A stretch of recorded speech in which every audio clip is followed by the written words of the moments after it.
Друзья, приветствую вас! Давайте рассмотрим, что происходит на российском рынке и куда двигаются ключевые котировки.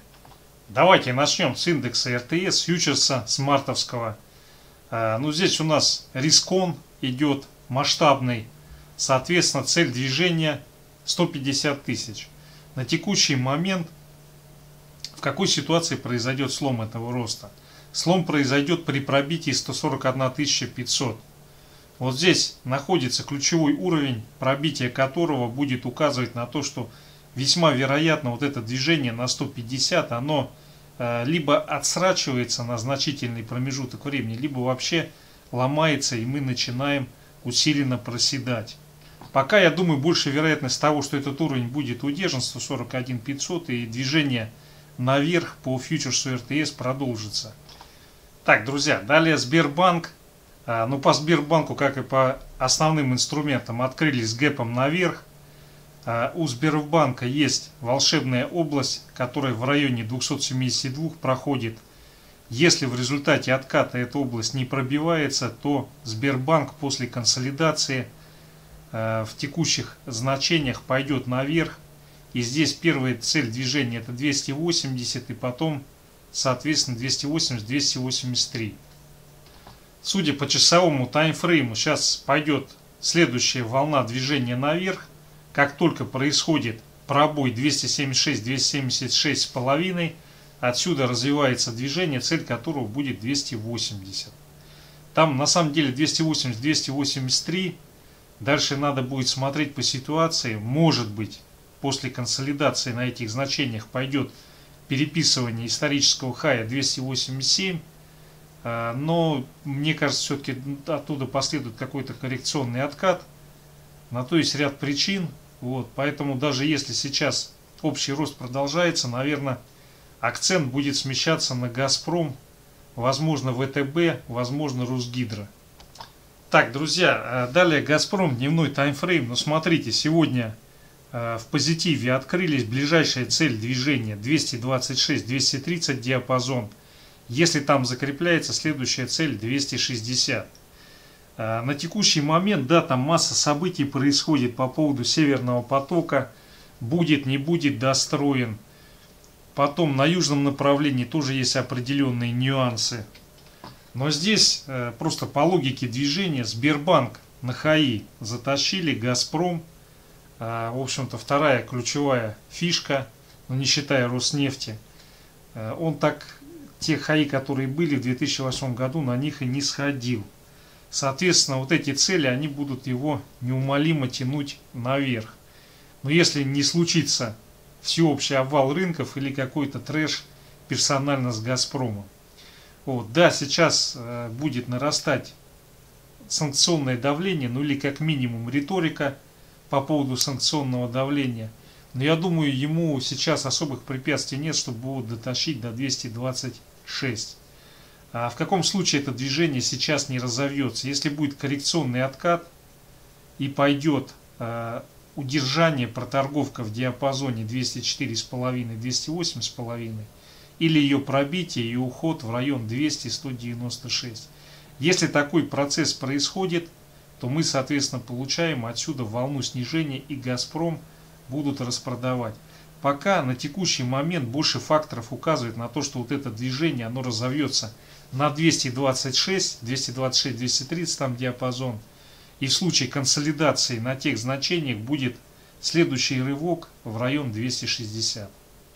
По часовику здесь все то же самое. Картина продолжения роста, причем рост идет поступательный, практически без откатов, небольшие накопление и потом рост, накопление, потом рост. То есть по нему ситуация достаточно линейно развивается на текущий момент.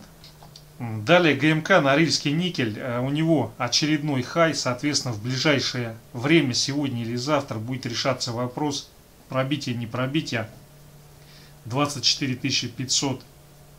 Если уверенного пробития не будет, то отсюда разовьется откат. Первая цель 23 500. И далее в случае пробития 23 тысячи мы можем увидеть откат на 22 150. Вот сюда вот. Здесь на самом деле ключевой уровень 22 500. Вот. Но на самом деле, помимо того, что есть ключевой уровень, есть цели, которые любой актив при движении оставляет, следит, так сказать.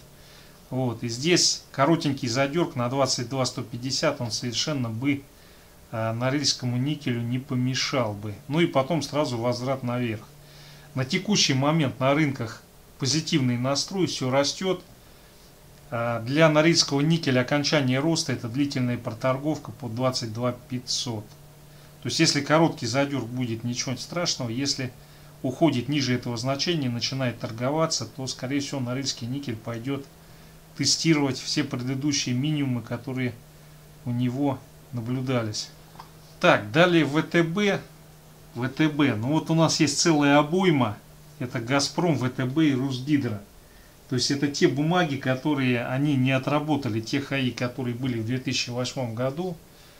Вот, и по ним есть, ну скажем так, чисто механическое движение, которое с высокой степенью вероятности вполне может быть реализовано.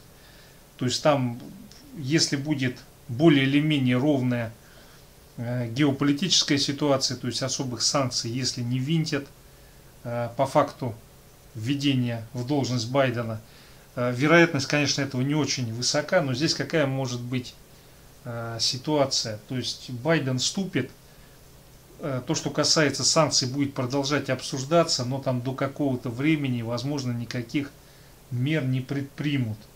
Вот. Или у нас, что маловероятно, произойдут какие-то политические изменения, которые сделают ненужным введение каких-либо санкций. Но такой сценарий наиболее оптимальный, его протекание, конечно, маловероятно. Вот. Но мне больше видится то, что ключевое санкционное давление, оно будет несколько отсрочено. То есть сейчас может быть какая-то встряска и случится, но то, что касается каких-то серьезных воздействий, наверное, все-таки они отложат либо обсуждение, либо введение в действие где-то, наверное, после 1 апреля. Вот мне приходит на ум такое число в силу ряда обстоятельств. Вот, конечно, то есть сейчас к инаугурации Байдена могут что-то подготовить, но с моей точки зрения было бы логично немножко сместить вот это все событие. Почему сместить? Потому что, скажем так, в апреле многие точки сходятся воедино, когда может тряхануть весь мир. И до этого момента, ну, наверное, как бы поскольку американское правительство его в большей степени заботит то, чтобы американские граждане и американский бизнес заработал денег, как раз до где-то начала-середины апреля можно вполне успешно завершить цикл и взвинтить на невиданные доселе высоты не только американские, но и emerging markets рынки, а дальше уже сценарий X. Так, возвращаемся к нашему дорогому ВТБ. Но здесь у нас вот есть цель не отработанная. Первая — это 4 копейки, вторая — 5,2 копейки. Я думаю, в ближайшее время попытаются его куда-то сюда вот отправить. На 4 копейки, может быть на 5,2 копеек. А здесь вот для него ключевой момент — это пробитие и закрепление выше 3,9. Вот как только он здесь закрепится, я думаю, дальнейшее движение, оно может очень стремительно произойти, потому что здесь вот, судя по всему, у него есть некий уровень, пробитие которого оно вызовет очень сильное движение, волнообразное. Так, ну вот часовой таймфрейм, здесь у нас все нормально. Сейчас будем в ближайшее время брать 3,8315. Если это значение будет пробито, я думаю, сегодня мы можем и на 4 копейки сходить. Вот. Если мы здесь какую-то разворотную формацию нарисуем, то вполне ВТБ может откатиться, и цель движения будет 3,79 вот сюда, вот на это значение. Вот. Но в любом случае здесь образовалась формация на часовом таймфрейме. Эта формация, она заканчивается движением на 4 копейки. Так, друзья, далее полиметалл. Вот почему-то по полиметаллу очень много вопросов. Неужели его столько людей накупило? Недельный таймфрейм, рост продолжается.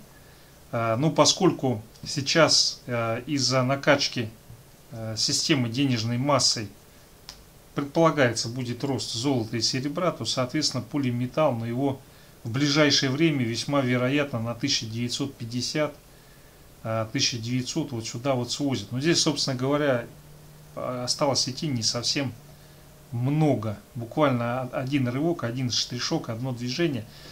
Но здесь ситуация какая? Смотрите. Во-первых, по мультипликаторам наши золотодобытчики стоят достаточно дорого. Это раз.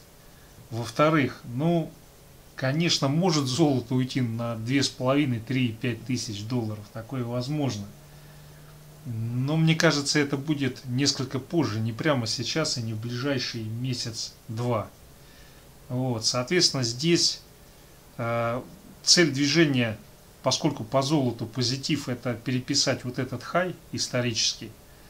Но с другой стороны, хочу обратить внимание, что сейчас вот такие бумаги, как Газпром, ВТБ и Русгидро, они могут оказаться на средний срок более интересны, нежели золотодобывающие компании. Так, давайте на 4-часовик перейдем. Здесь у нас, собственно говоря, текущая ситуация указывает на то, что развивается движение, цель которого 1900.